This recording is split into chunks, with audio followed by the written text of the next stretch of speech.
если бы мировое сообщество, все люди Земли знали бы те ужасы, которые творятся на нашей Земле, они ужаснулись бы. Да? Вы знаете, информационная блокада и так далее. Допуск, свободный допуск независимых журналистов, международных наблюдателей пока там нету. Полностью хозяйничают в этой республике, на этой земле, вы знаете, вооруженные формирования Российской Федерации. Вся армия Российской Федерации, все силовые ведомства находятся на территории Чеченской Республики. Никакой конституционный порядок, ничего они, то, что связано с диктатурой закона, с демократией, там близко ничего нету. Мир подобное никогда не слышал и не знал. Что это прекрасно.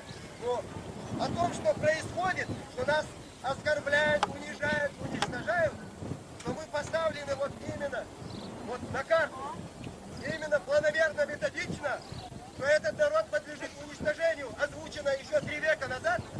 Это озвучивал из той программы, вы помните, генерал Ермолов.